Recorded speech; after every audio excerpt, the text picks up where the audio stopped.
ನಮಸ್ಕಾರ ಗೆಳೆಯರೇ, ಇವತ್ತು ನಾವು ಜಗತ್ ಪ್ರಸಿದ್ಧಿ ಮೈಸೂರು ಪಾಕ್ ಸಿಹಿಯ ಹುಟ್ಟಿನ ಬಗ್ಗೆ ತಿಳಿಯೋಣ. ಅದಕ್ಕೂ ಮುಂಚೆ ನೀವು ಇನ್ನು ನಮ್ಮ ಚಾನಲ್ಗೆ ಸಬ್ಸ್ಕ್ರೈಬ್ ಮಾಡಿಲ್ಲ ಅಂದ್ರೆ ದಯವಿಟ್ಟು ಸಬ್ಸ್ಕ್ರೈಬ್ ಮಾಡಿ.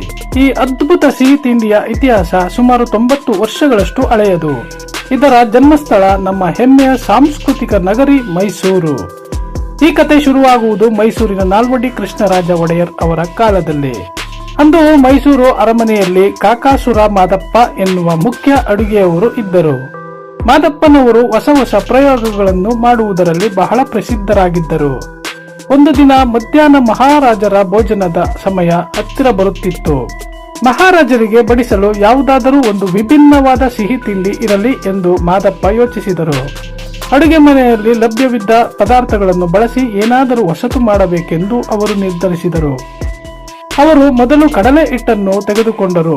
ಅದಕ್ಕೆ ತುಪ್ಪ ಮತ್ತು ಸಕ್ಕರೆಯನ್ನು ಬೆರೆಸಲು ಶುರು ಮಾಡಿದರು. ಸಕ್ಕರೆಯನ್ನು ಕರಗಿಸಿ ಪಾಕ ತಯಾರಿಸಿಕೊಂಡರು. ಈ ಮಿಶ್ರಣವನ್ನು ಚೆನ್ನಾಗಿ ಕುದಿಸಿ ಒಂದು ಹದಕ್ಕೆ ತಂದರು. ಬಿಸಿ ಬಿಸಿಯಾದ ಈ ಮಿಶ್ರಣವು ಸುಗಂಧಭರಿತವಾಗಿ ಹರಡುತ್ತಿತ್ತು. ಮಾದಪ್ಪನವರು ಇದನ್ನು ಒಂದು ತಟ್ಟೆಗೆ ಸುರಿದು ತಣ್ಣಗಾಗಲು ಬಿಟ್ಟರು. ಸ್ವಲ್ಪ ಸಮಯದ ನಂತರ ಅದು ಗಟ್ಟಿಯಾಗಿ ಬಿಲ್ಲೆಗಳ ರೂಪ ಪಡೆಯಿತು. ಮಹಾರಾಜರು ಭೋಜನಕ್ಕೆ ಕುಳಿತಾಗ ಈ ಹೊಸ ತಿಂಡಿಯನ್ನು ಅವರಿಗೆ ಬಡಿಸಲಾಯಿತು.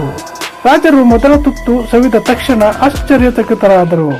ಆ ತಿಂಡಿ ಬಾಯಲ್ಲಿ ಇಟ್ಟ ಕೂಡಲೇ ಕರಗಿ ಹೋಗುತ್ತಿತ್ತು. ಮಹಾರಾಜರಿಗೆ ಈ ರುಚಿ ತುಂಬಾ ಇಷ್ಟವಾಯಿತು. ತಕ್ಷಣವೇ ಅವರು ಮಾದಪ್ಪನವರನ್ನು ಕರೆದು ಇದರ ಹೆಸರು ಏನು ಎಂದು ಕೇಳಿದರು. ಅಲ್ಲಿಯವರೆಗೆ ಮಾದಪ್ಪನವರು ಅದಕ್ಕೆ ಯಾವುದೇ ಹೆಸರಿಟ್ಟಿರಲಿಲ್ಲ. ಗಾಬರಿಯಲ್ಲಿ ಮಾದಪ್ಪನವರು ತಕ್ಷಣವೇ ಮೈಸೂರು ಪಾಕ್ ಎಂದು ಉತ್ತರಿಸಿದರು. ಪಾಕ್ ಎಂದರೆ ಕನ್ನಡದಲ್ಲಿ ಸಕ್ಕರೆ ಪಾಕ ಅಥವಾ ಪಾಕಶಾಲೆ ಎಂಬ ಅರ್ಥವಿದೆ. ಮೈಸೂರಿನ ಅರಮನೆಯಲ್ಲಿ ಹುಟ್ಟಿದ್ದರಿಂದ ಇದು ಮೈಸೂರು ಪಾಕ್ ಆಯಿತು. ಅಂದಿನಿಂದ ಇದು ಮೈಸೂರು ಅರಮನೆಯ ಅಧಿಕೃತ ಸಿಹಿ ತಿಂಡಿಯಾಗಿ ಗುರುತಿಸಿಕೊಂಡಿತು. ಮಹಾರಾಜರು ಈ ತಿಂಡಿಯನ್ನು ಸಾಮಾನ್ಯ ಜನರಿಗೂ ತಲುಪಿಸಬೇಕೆಂದು ಆಶಿಸಿದರು. ರಾಜರ ಅಪ್ಪಣೆಯಂತೆ ಮಾದಪ್ಪನವರು ಅರಮನೆಯ ಹೊರಗಡೆ ಅಂಗಡಿಯೊಂದನ್ನು ತೆರೆದರು. ಅದು ಇಂದಿಗೂ ಮೈಸೂರಿನ ಸಯ್ಯಾಜಿ ರಾವ್ ರಸ್ತೆಯ ಗುರು ಸ್ವೀಟ್ಸ್ ಮಾರ್ಟ್ ಹೆಸರಿನಲ್ಲಿದೆ. ಮಾದಪ್ಪನವರ ವಂಶಸ್ಥರು ಇಂದಿಗೂ ಅದೇ ಸಾಂಪ್ರದಾಯಿಕ ರುಚಿಯನ್ನು ಉಳಿಸಿಕೊಂಡು ಬಂದಿದ್ದಾರೆ. ಮೈಸೂರು ಪಾಕ್ ಮಾಡುವುದು ಅಷ್ಟು ಸುಲಭದ ಕೆಲಸವಲ್ಲ. ಕಡಲೆ ಹಿಟ್ಟು, ತುಪ್ಪ ಮತ್ತು ಸಕ್ಕರೆಯ ಪ್ರಮಾಣ ಸರಿಯಾಗಿ ಇರಬೇಕು. ಸ್ವಲ್ಪ ಹೆಚ್ಚು ಕಡಿಮೆಯಾದರೂ ಅದರ ಅಸಲಿ ರುಚಿ ಸಿಗುವುದಿಲ್ಲ.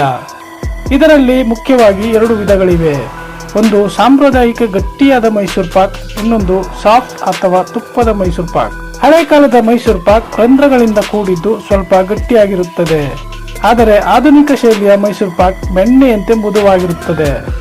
ಇಂದು ಮೈಸೂರು ಪಾಕ್ ಕೇವಲ ಕರ್ನಾಟಕಕ್ಕೆ ಸೀಮಿತವಾಗಿಲ್ಲ. ಇದು ಭಾರತದಾದ್ಯಂತ ಮತ್ತು ವಿದೇಶಗಳಲ್ಲೂ ಬಹಳ ಜನಪ್ರಿಯವಾಗಿದೆ. ಯಾವುದೇ ಶುಭ ಸಮಾರಂಭವು ಮೈಸೂರು ಪಾಕ್ ಇಲ್ಲದೆ ಪೂರ್ಣವಾಗದು. ದೀಪಾವಳಿ ಮತ್ತು ದಸರಾ ಹಬ್ಬಗಳಲ್ಲಂತೂ ಇದರ ಬೇಡಿಕೆ ವಿಪರೀತ ಇರುತ್ತದೆ. ಮೈಸೂರಿಗೆ ಭೇಟಿ ನೀಡುವ ಪ್ರವಾಸಿಗರು ಇದನ್ನು ಕೊಳ್ಳದೆ ಹಿಂತಿರುಗುವುದಿಲ್ಲ. ಇದು ಕರ್ನಾಟಕದ GI ಟ್ಯಾಗ್ ಪಡೆದ ಹೆಮ್ಮೆಯ ತಿಂಡಿ. ಅರಮನೆಯ ಅಡುಗೆಯವನ ಸೃಜನಶೀಲತೆ ಇಂದು ವಿಶ್ವಮಟ್ಟದಲ್ಲಿ ಗುರುತಿಸಲ್ಪಟ್ಟಿದೆ. ಮಾದಪ್ಪನವರ ಆ ಒಂದು ಸಣ್ಣ ಪ್ರಯೋಗ ಇತಿಹಾಸ ಸೃಷ್ಟಿಸಿತು. ಮೈಸೂರು ಪಾಕ್ನ ಬಣ್ಣ ನೋಡುವುದಕ್ಕೆ ಚಂದ. ಚಿನ್ನದ ಹಳದಿ ಬಣ್ಣದ ಈ ತಿಂಡಿ ಮನಸ್ಸನ್ನು ಸೆಳೆಯುತ್ತದೆ. ಇದನ್ನು ತಯಾರಿಸುವಾಗ ಬರುವ ಆ ಗಮನವೇ ಮೈ ಮರೆಸುತ್ತದೆ.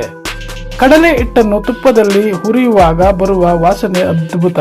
ಸರಿಯಾದ ಹದಕ್ಕೆ ಬಂದಾಗ ಮಾತ್ರ ಅದು ಆ ಕಂಪು ನೀಡುತ್ತದೆ. ಒಂದು ಕಾಲದಲ್ಲಿ ಇದು ಕೇವಲ ಶ್ರೀಮಂತರ ತಿಂಡಿಯಾಗಿತ್ತು. ಆದರೆ ಇಂದು ಪ್ರತಿಯೊಂದು ಸಾಮಾನ್ಯ ಮನೆಯಲ್ಲೂ ಇದು ಲಭ್ಯ. ಮೈಸೂರು ಪಾಕ್ ಮಾಡುವ ಕಲೆ ತಲೆಮಾರುಗಳಿಂದ ಹರಿದು ಬಂದಿದೆ. ಶುದ್ಧವಾದ ತುಪ್ಪ ಬಳಸುವುದರಿಂದ ಇದರ ರುಚಿ ಹೆಚ್ಚಾಗುತ್ತದೆ.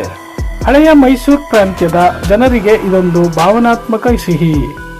ಮೈಸೂರು ಮಹಾರಾಜರ ಕಲಾ ಪೋಷಣೆಗೆ ಇದು ಒಂದು ಸಾಕ್ಷಿ. ಕೇವಲ ಸಂಗೀತ ಸಾಹಿತ್ಯ ಮಾತ್ರವಲ್ಲದೆ ಪಾಕಶಾಲೆಗೂ ಅವರು ಪ್ರೋತ್ಸಾಹ ನೀಡಿದ್ದರು. ಮಾದಪ್ಪನವರ ಕೈ ರುಚಿಗೆ ಬೆಲೆ ಕಟ್ಟಲಾಗದು. ಅವರು ಅಂದು ಆತುರದಲ್ಲಿ ಇಟ್ಟ ಹೆಸರು ಇಂದು ಜಾಗತಿಕ ಬ್ರ್ಯಾಂಡ್ ಆಗಿದೆ. ನೀವು ಮೈಸೂರಿಗೆ ಹೋದರೆ ಗುರು ಸ್ವೀಟ್ಸ್ಗೆ ಭೇಟಿ ನೀಡಲು ಮರೆಯಬೇಡಿ. ಅಲ್ಲಿ ಇಂದಿಗೂ ಮಾದಪ್ಪನವರ ಮೊಮ್ಮಕ್ಕಳು ಮೈಸೂರು ಪಾಕ್ ತಯಾರಿಸುತ್ತಾರೆ. ಅಲ್ಲಿನ ರುಚಿ ಬೇರೆಲ್ಲೂ ಸಿಗಲು ಸಾಧ್ಯವಿಲ್ಲ. ಏಕೆಂದರೆ ಅವರು ಮೂಲ ಪಾಕವಿಧಾನವನ್ನು ರಹಸ್ಯವಾಗಿಟ್ಟಿದ್ದಾರೆ. ಅನೇಕ ಕಂಪನಿಗಳು ಮೈಸೂರು ಪಾಕ್ ತಯಾರಿಸುತ್ತವೆ. ಆದರೆ ಅರಮನೆಯ ಆ ಹಳೆಯ ರುಚಿ ಸಿಗುವುದು ಅಪರೂಪ. ಮೈಸೂರು ಪಾಕ್ ಪ್ರಿಯರಿಗೆ ಇದೊಂದು ಅಮೃತವಿದ್ದಂತೆ.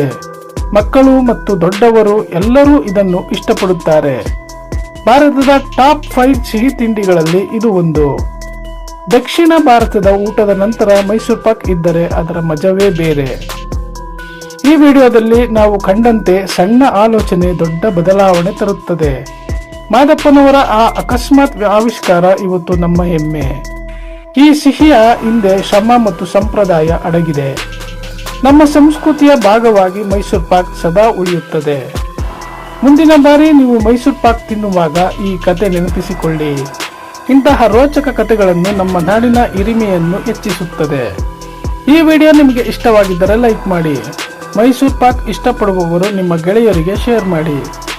ಮತ್ತೆ ಮುಂದಿನ ವಿಡಿಯೋದಲ್ಲಿ ಸಿಗೋಣ. ಧನ್ಯವಾದಗಳು.